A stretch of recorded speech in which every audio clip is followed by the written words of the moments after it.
Hello guys, I don't know what to record because I don't do shit. I just sit by my computer looking at memes. But now today my friend Martin arrived with his new NA Miata. So we decided to film some rollers and shit, and while we're at it I thought I would give my opinion. Since last time I drove this car he had some big ass R-comps on it, and the car wasn't even drivable, to be honest with you guys. The tires rubbed all of the time, so now he put some a bit smaller tires on, so the car is actually drivable.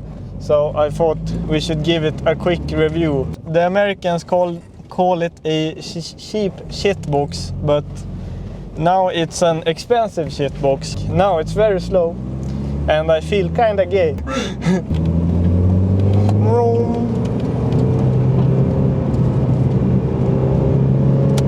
And the steering in this thing is super heavy with this small, sick-ass, genuine Nordic wheel that my friend Martin bought. Very nice. But that felt really good actually. Now we're going to try and overtake in a Miata, which is no small feat in and of itself.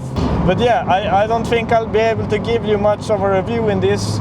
I'll just like to say that me being 180 centimeters tall, I fit really good in this thing.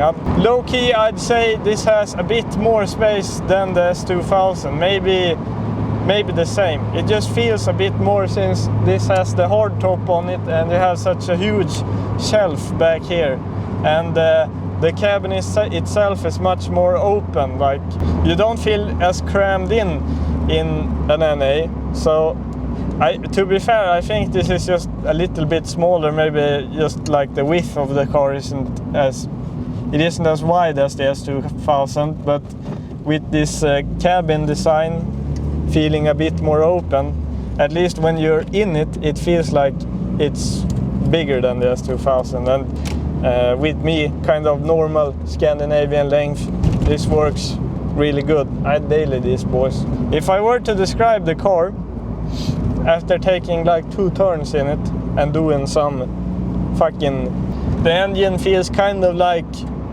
a Camry or something, maybe a little bit faster because of the weight, but it really feels like, you know, an old slow Japanese car. But you really do notice the weight, and from that roundabout where I tried one corner in it, it felt really nice. I mean, both the front end and the rear end weren't doing anything special. They were just kind of staying there, and I bet I could go even freaking faster. But I'm a scared little boy because now Miata are so expensive.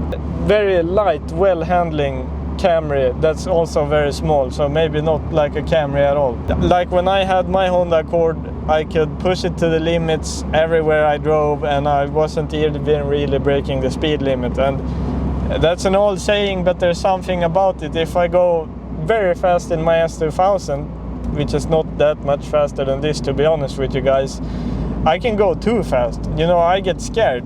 With these kind of cars, you can really push the car without pushing yourself that much, and it makes for a much more fun experience, I believe. And you know, it's bone reliable, probably.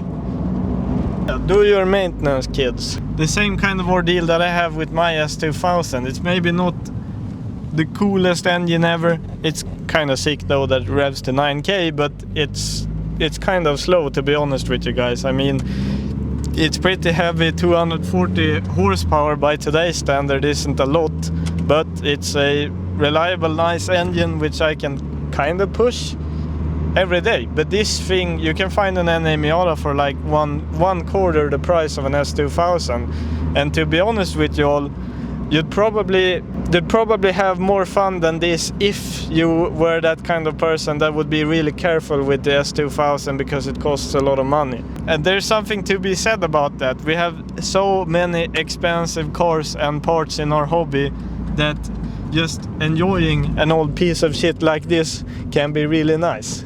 Now, I'm just joking with my friend Martin here to get him a bit mad, but I don't know if it's working.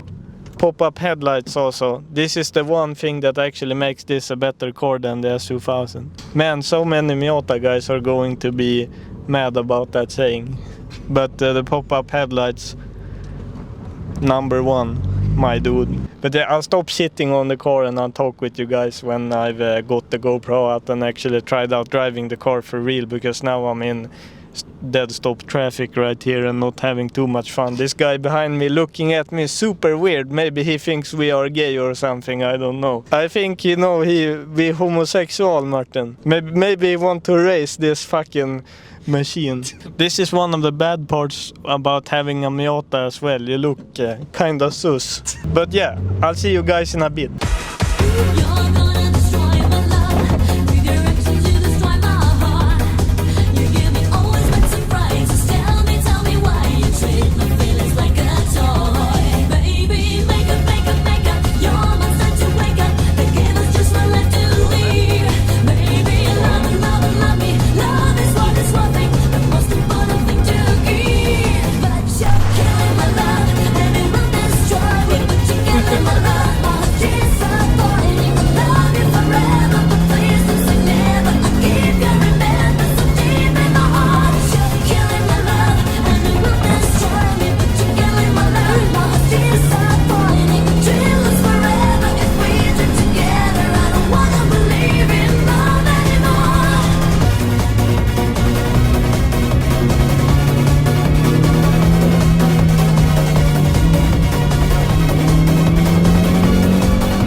Hello guys, I'm finally going to redeem the Miata for what it is. Now I'm mostly comparing the NA Miata to my S2000 because these cars look quite similar and are both Japanese pieces of shit. But they're so very different in real life. We just went around this industrial area driving a bit because it's not too late yet, so people are quitting their jobs and heading out of town and etc. So there's a lot of people on the road. And we didn't have many good stretches to go by. I was going to go on my secret toge stage up by MediaMarkt, but they had some road work going on over there. My fucking idiot friends are here disturbing me. Look at this guy. I've never really driven a car that feels like this. I know first I compared it with like when you have a shit beater Accord or something and go around going really fast, and it's a bunch of fun because you can't really kill yourself doing it. But this thing is just like that, but so much better, and I feel so calm driving it. Like when I try and drive my S2000 fast, try is a good word in that sentence, but when I try and do that in my S2000, I feel like it's going to kill me every time. Like when that thing slips out, it snaps really freaking fast, and you really have to be ready with your hands on the steering wheel.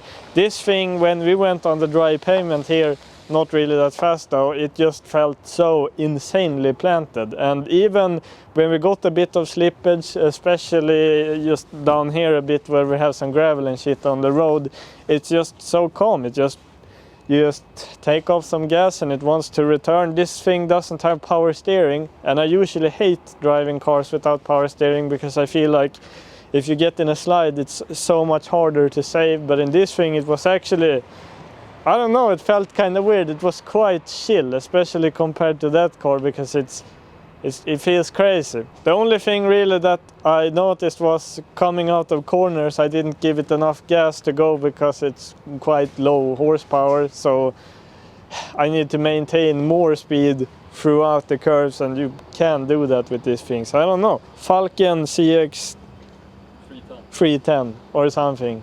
But you know, no R-comps or anything, just regular street tires, the way they should be on a street car. R-comps are useless on a street car anyway, I feel like.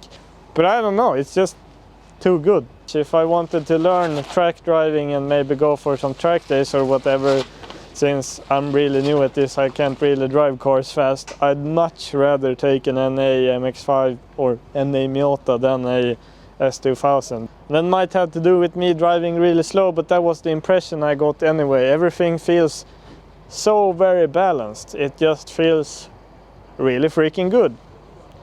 So I guess that's why people love these things. But I will say this, and now I don't want this to come off in a bad sort of way, because I don't want to give any hate to these cars. But now, seeing the prices, if you want a really nice, like original one, some people are paying 140,000-150,000 Swedish crowns, which would be maybe $14,000 or something. If you're really dreaming about one of these and want a really nice one and want to pay a high price, just remember that it's basically a very well handling tin can with a not so very peppy engine. It feels like driving an old shit box in a tin can, but a really well handling one that you can have a bunch of fun in. I mean, people can pay whatever they want for cars, but you're paying a lot with that sort of pricing for a Miata, because it's still a Miata. But I do now understand why people love these things, I feel like, because I've never driven such a well-handling car. In that area it beats out the S2000 for sure, at least for me. I bet you can drive that thing faster, but I'm not the man to do it. So if that sheds any light on what it is to drive one of these things, I don't know where I was going with that sentence, but I hope it does at least, because that was what I felt. So yeah, that's about it for the video. We have started to bring our winter beaters to life. Leo is fixing his 740. This thing runs like absolute dog water. Leo, can you comment on your engine running good, or do it run good? Yes, the battery is very torsk right now, but we're anti-torsking it, as you see. Paolo Roberto, very torsk. Yes, best daily driver. Yeah, and I have to inspect my 740, which is right here, in about a month and a half. So I guess we're going to start fixing it soon, because there's a lot of shit wrong with it. I broke the rear axle a couple of months ago, but I haven't shown that on Instagram or YouTube or anything, so you guys don't know about it. But I've tossed it as well, so I don't have it here, but it was real shit. So now I have changed the rear axle and have a open diff, so I can't do anything cool, so we need to do something about that. I also have the fel crans in the fucking diff. So when I go fucking 30 kilometers an hour, it says like 200 on the speedometer. Very nice. So we have some shit to do, and hopefully I'll get going on that real soon. I just haven't been filming lately. So I'll see you boys in the next one. Have a great day. Hello. Hello. Hello. Peace out. Yo, I ain't here for the money, I ain't here